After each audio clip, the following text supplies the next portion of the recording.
The whole season is flipping the script from, accountability is explaining a lack of performance to accountability is ensuring success. It's creating the condition for performance. Welcome to Season 2 of Leadership Impact, the podcast for modern executives who are reinventing leadership within their organizations.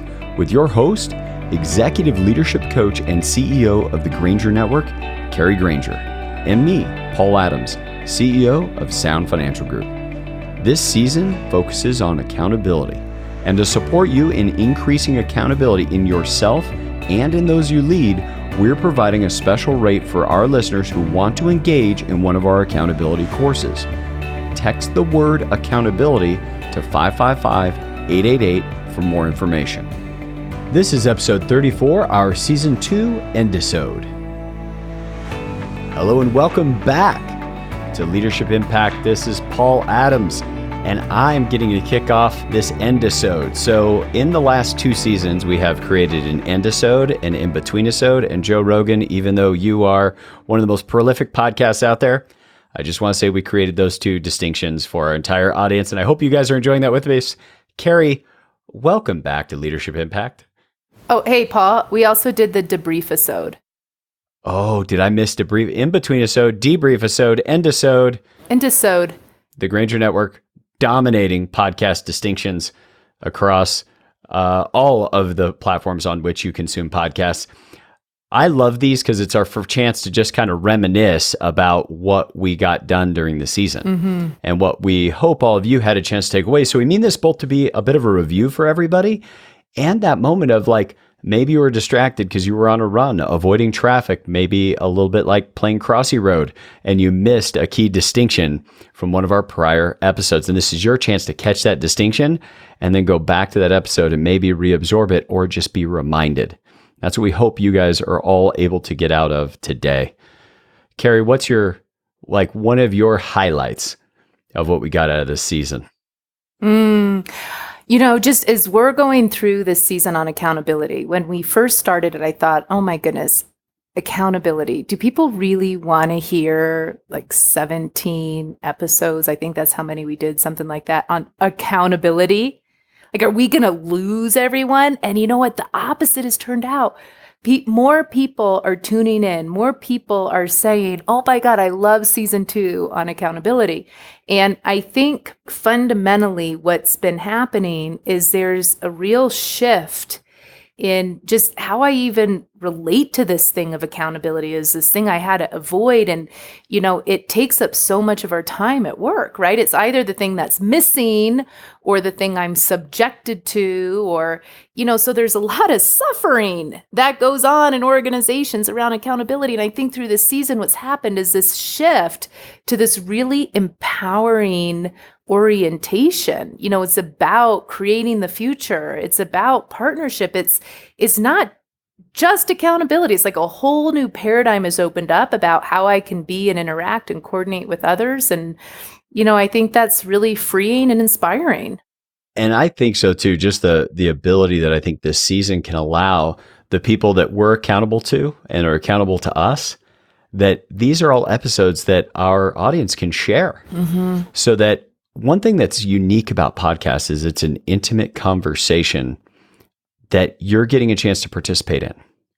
And so when something comes up that's confronting, I mean, heck, Kari, you could be having a conversation about one of these topics with someone, or one of our listeners could be having a conversation with someone on their team trying to bring up something like accountability, and the personalities can confront each other. But with a podcast, people can just be with themselves and be in that confrontation and wrestling with something personally, but there's nobody else to have the conflict with. And I think that's one of the biggest gifts of this last season is the ability to have accountability jump outside the way everybody relates to it. Like one of my favorites was being able to distinguish requests from requirements. Yeah, that was the more recent one. Yeah.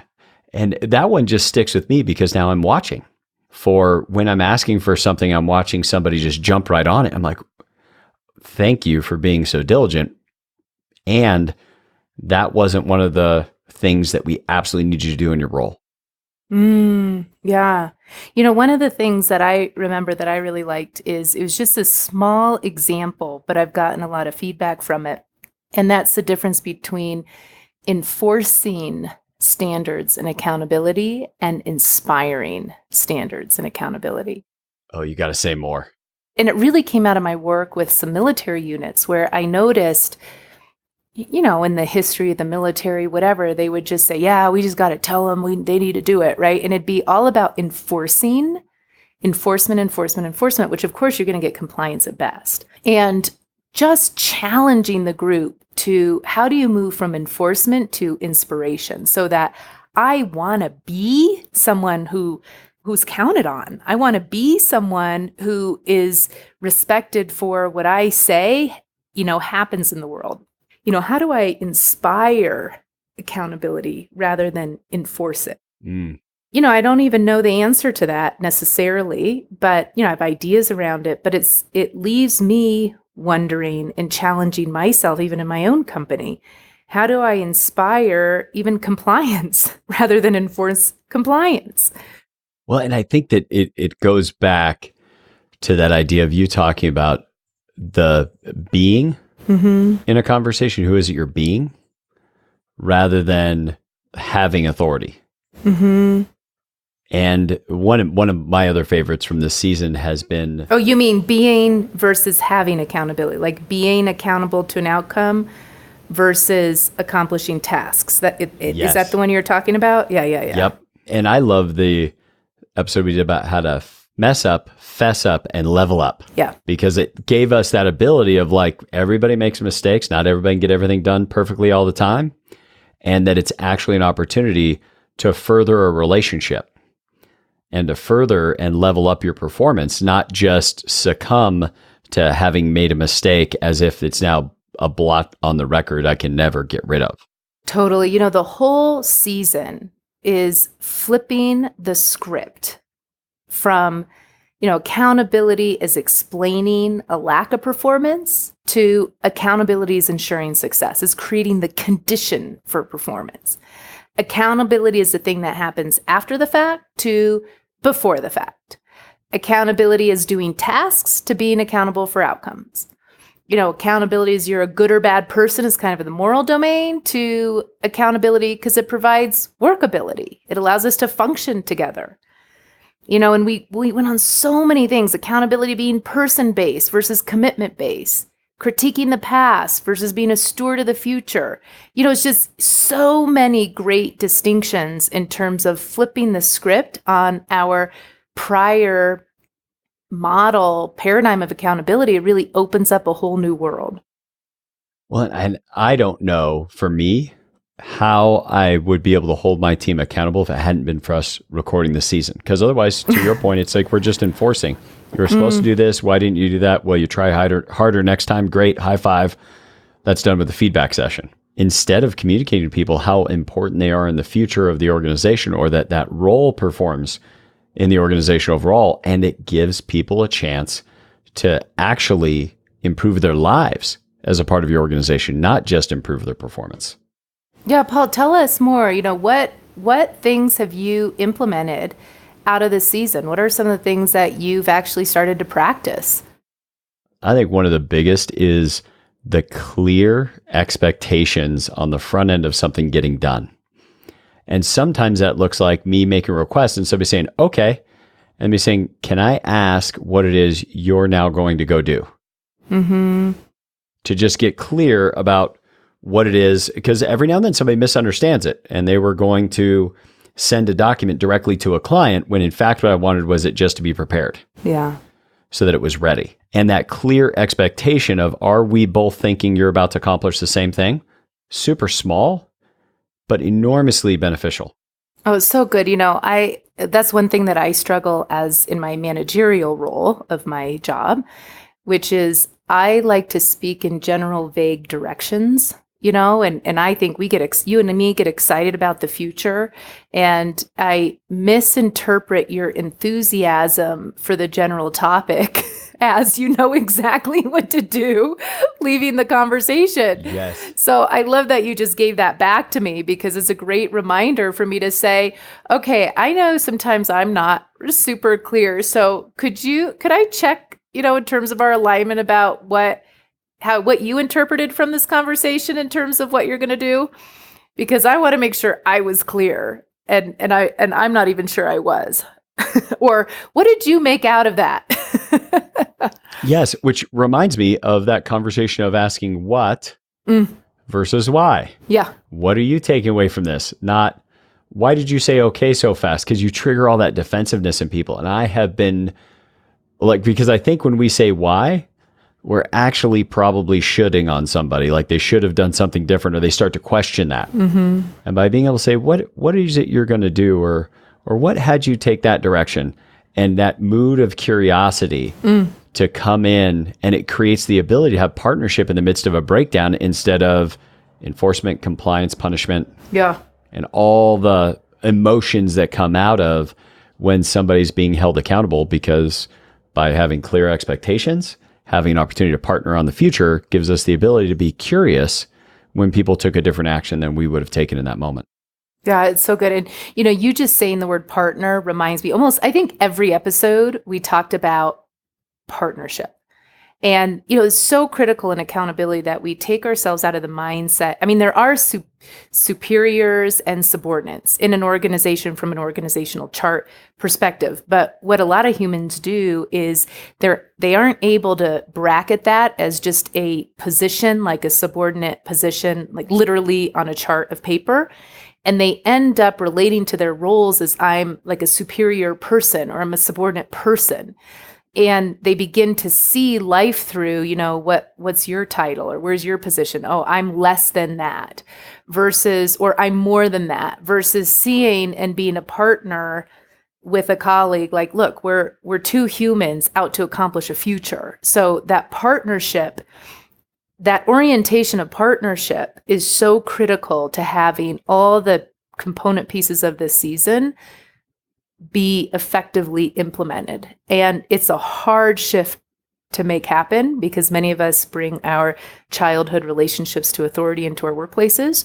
So if we can begin to shift and say, no, human to human, we're equal, and we have different roles and responsibilities in this organization. So if I can partner with the people who report to me, that actually empowers and levels them up and allows us to have really great conversations, really authentic, transparent conversations in a way that we're in the context of fulfilling on what really matters. And I think that's the only path. Like, I think sometimes people hear authenticity in that, and it's a buzzword that's thrown around a lot, but how you be authentic with an employee and yet still holding them accountable is that shared future. Because how can you not be authentic about a shared future? We may have different roles in that future, but we both want this division to get X amount of revenue, or X amount of profitability, or this amount of cost, whatever it is for your organization, that you actually get a chance to be authentic in thinking through what's the best way for us to accomplish that outcome that we all said we were committed to when we signed on to work for this organization.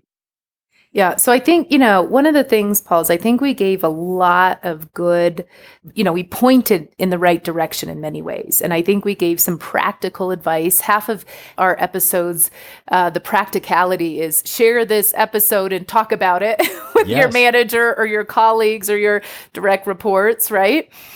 And, there is a gap sometimes between, our listeners could be really excited about this new paradigm. And boy, I'm starting to really understand the concepts. I don't know how to move it from I'm trying some things out and I'm starting to see a different world of accountability to this is something that is practiced, is mastered, is throughout, is integrated into my team, into my organization.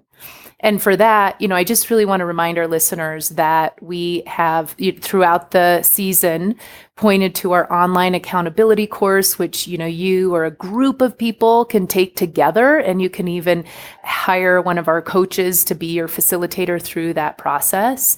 You can certainly contact us through our website, grangerNetwork.com, and see what how we might partner with you to support the implementation of these principles in your organization. And really, we just love to have exploratory conversations to see if there's something we can support you with or not. And, the other thing is just to, as we've said throughout the season, is share the podcast and start to have conversations with those you work with in terms of, hey, guys, how do we want to put this in practice?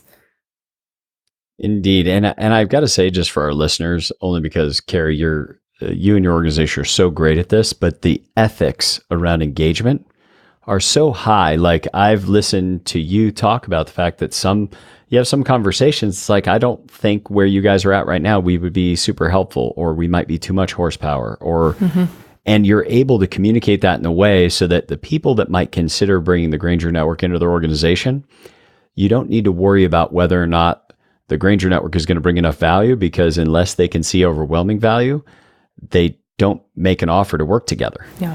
So do not hesitate to reach out via that contact us form. I think that's phenomenal, Kari. But that does remind me of one other thing that just blew my mind, that I think for a lot of our listeners, this is something that they all wrestle with, which is their default escape strategy. Ah, that's right.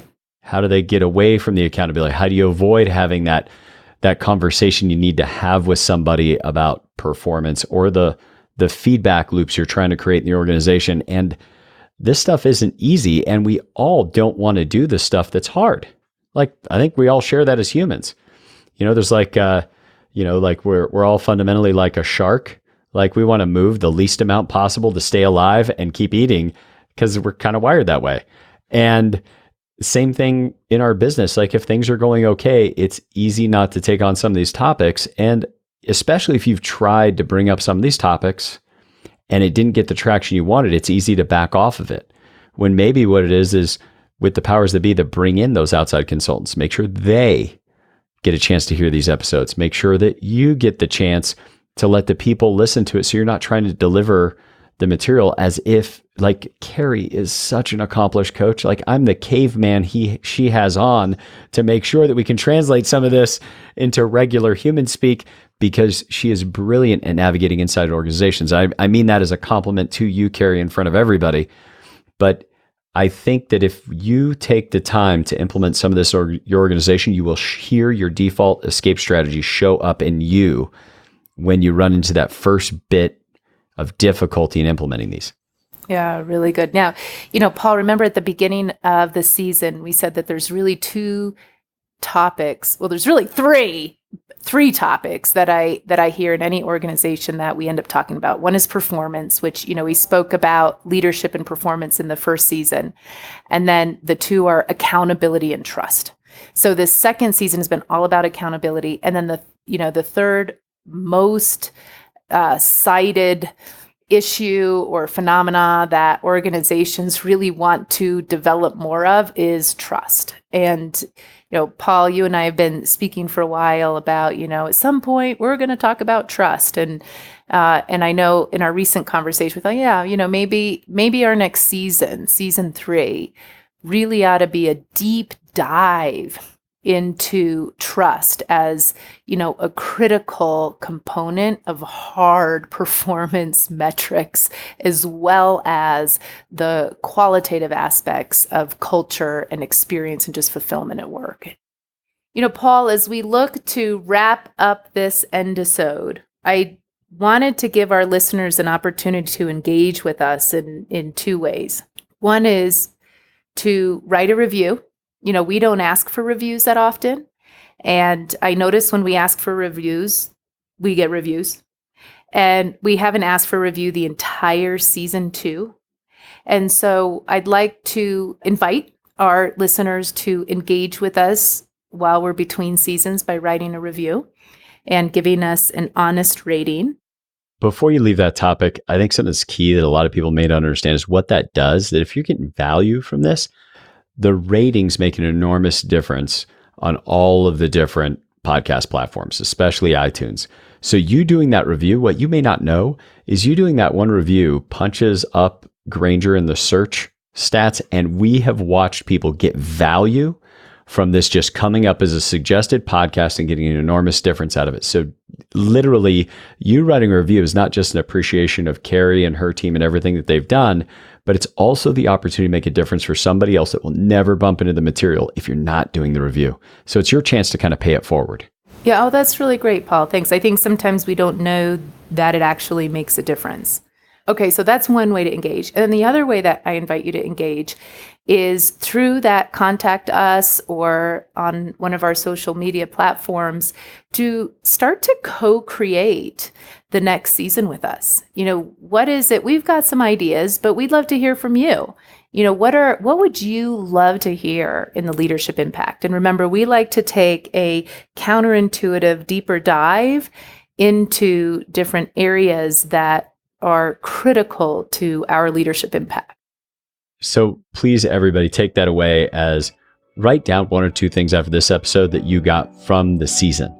If you haven't caught all the episodes from the season, go back and listen to them. Like, the Granger Network doesn't allow anything to release that we're not going to be confident it's going to get enormous value to people. So don't hesitate to go back and get that season. And then last, go to grangerNetwork.com, hit the Contact Us form, and help us shape this next season. Because whether it's me or Kari or any of the rest of the Granger Network, the whole reason we're here, the whole reason we're doing this podcast is to help you with your leadership impact.